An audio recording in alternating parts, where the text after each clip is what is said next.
Well, folks, it's time to kick it old school. Grant Shapps has confirmed that includes passenger locator forms and the need for unvaccinated travellers to be tested before entering the UK.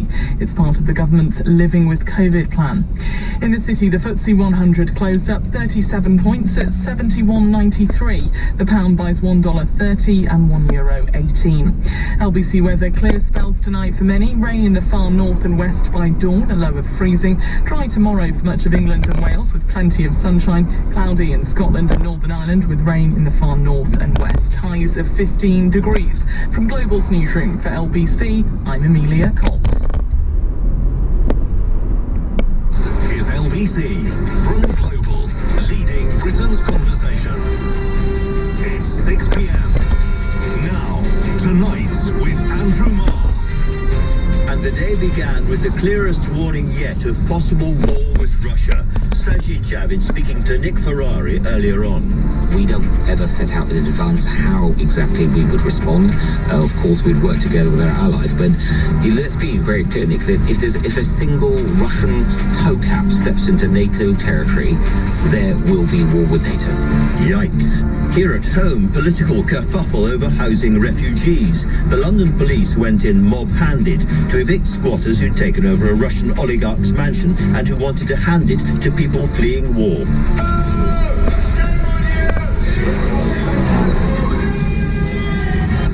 And in the Commons, details of a scheme to encourage British families to take in refugees. The British people have already opened their hearts in so many ways. I'm hopeful that many will also be ready to open their homes and to help those fleeing persecution find peace, healing, and the prospect of a brighter future. It turns out, however, that they'll also have to find the refugee families themselves, which won't be easy. All of that and more coming up in the next hour. Tonight with Andrew Marr. This is LBC. Well, it's been another frankly surreal day. Increasing global danger and slightly grim local comedy. We are, according to some shrewd observers, closer to nuclear war now than at any time since 1962. Russian missiles came very close to NATO territory overnight. The whole world has been dissecting a report that China has been considering providing military help to Russia. That is now denied in Beijing. And in Kiev, as the shelling goes on, so does the talking. Nearer to home, it's been a day when anarchists took over a Russian oligarch's London mansion to offer it to Ukrainian refugees and were promptly ejected by police with shields, riot helmets and a crane. It was also a day when Elon Musk challenged Vladimir Putin to single combat for Ukraine, a more civilized solution than anything going on right now. And when the government's plan to help us house refugees in our own homes was finally unveiled. Now, you might think they're never going to get all of that into an hour-long show. And maybe you're right, but we're going to have a bash. I'm joined now by Amanda Platel of the Daily Mail and David Davis, the Conservative MP, former Brexit Minister and critic of Boris Johnson, among many other things, of course. Amanda, let's start with you. Andrew. When you saw those pictures of the police going in those numbers into that to save Oleg Deripaska's house from the terrible fate of housing refugees, what did you think about police priorities? No, I just laughed, I must say. But I have to say, if you do pull the I'm a woman living alone and my house was broken into last night and I was really, really terrified, and you add that you work for the Daily Mail, they're there in 10 minutes. So you're talking about you. They're there in 10 minutes. Oh, you want to talk about somebody else? I'm not a woman living. What's the point of me being here? I'm not a woman living alone, so but no, I take your point. But many of us would find it quite hard to get the police turning up in those numbers or any numbers. Absurd. It's just completely absurd. You wonder quite what their priorities are. What triggered them? I mean, David, you might know this because you're kind of more into all that kind of spy stuff, all that police stuff. What would have made them send that number of people there? Well, I imagine the Home Secretary spoke to them first off. It wouldn't have been a police-only action.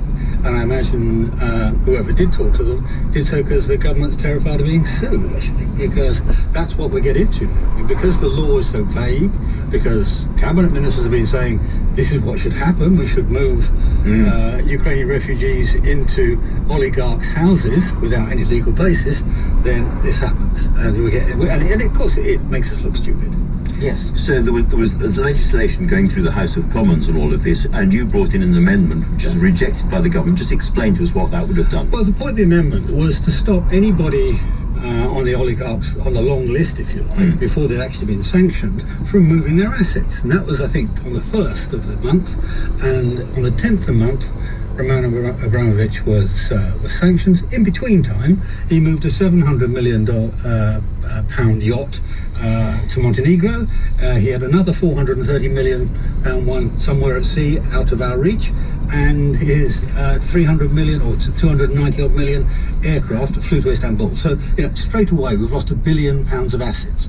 So you're saying we should seize those assets immediately, but then freeze them or do what with them? My argument was name them, freeze them, still allow them to use them, but just can't take them out of the territories. There's no particular harm. You don't allow Abramovich to sell Chelsea, for example, which is one of the things that nearly happened. We got there quick enough for that.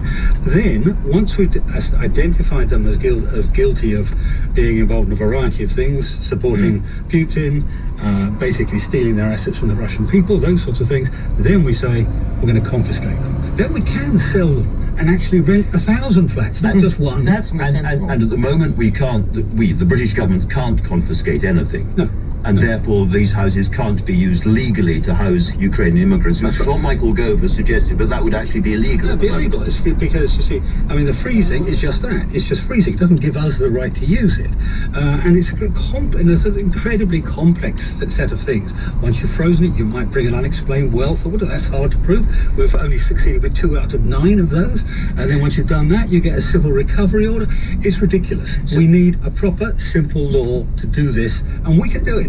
Parliament can make that law. So even after everything that's happened, David Davis, the government seems to be moving quite slowly when it comes to oligarchs. Simple question, why?